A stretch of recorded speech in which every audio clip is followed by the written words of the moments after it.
Chairman Golden, Ranking Member Hagedorn, and esteemed committee members of the Subcommittee on Underserved Agricultural and Rural Business Development. I appear before you today on behalf of the American Loggers Council, a nonprofit timber industry trade association representing 30 states, to address the role that forest industry performs in supporting sustainable forestry and the contribution that healthy managed forests provide in addressing climate issues. Put simply, loggers ensure healthy forests. As a Minnesota DNR commissioner told a prior governor, "Governor, the Minnesota DNR doesn't manage the forests. The loggers do it for us." Public and private land managers cannot accomplish their healthy forest objectives without loggers.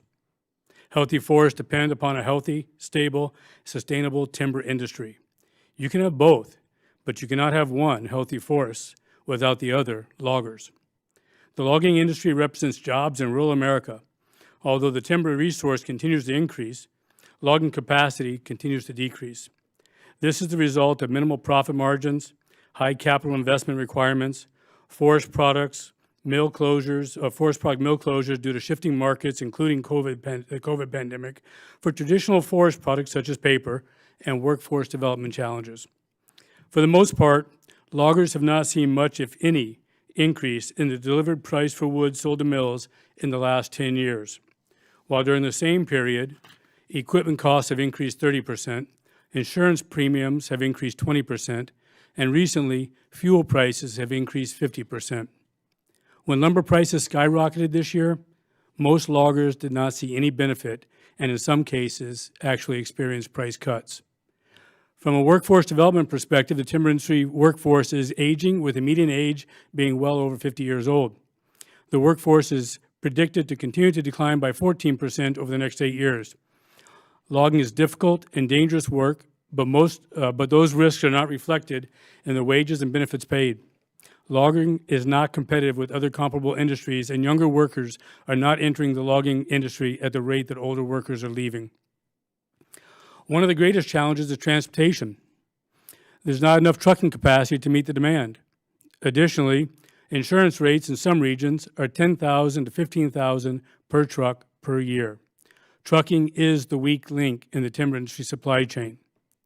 The American Loggers Council has submitted a briefing paper as part of our full testimony that addresses these challenges and proposes legislative and policy changes that would provide assistance in resolving some of these issues. However, this is about more than rural agricultural jobs. Healthy forests are vital to addressing climate change and particularly carbon sequestration. Nothing absorbs and stores more carbon than forests. That is why the global Trillion Tree Initiative was joined by the United States in recognition of the carbon sequestration role that trees provide. We need young, healthy, diverse, and growing forests, not overmature, dead, diseased, and dying trees, and certainly not burning forests. Older forests absorb and sequester 2/3 less carbon than younger forests. If we don't agree upon that, then the timber industry will have limited opportunity to contribute to sustainable forestry as part of carbon sequestration and climate solutions. Poor forest management does not create healthy forests, but instead negates the potentially positive benefits that would otherwise be achieved from sustainable forestry practices. This is evident in the increase in wildfires in the U.S. and around the world. Global wildfire carbon dioxide emissions are at record highs.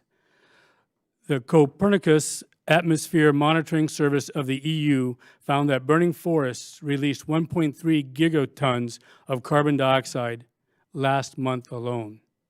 The highest since the organization began measurements in 2003, the U.S. was a leading contributor.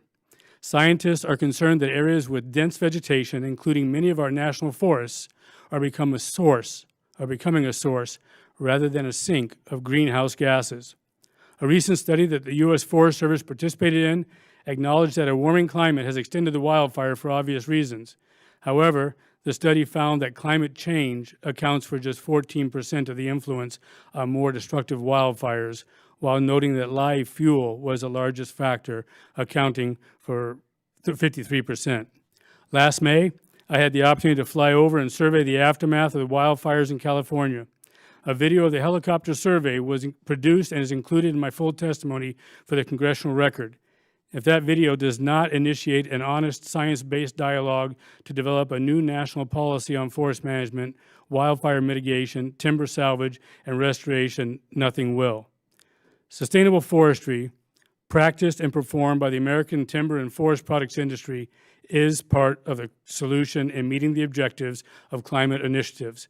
However, it's entirely dependent on the rural jobs that the timber and forest products industries provide.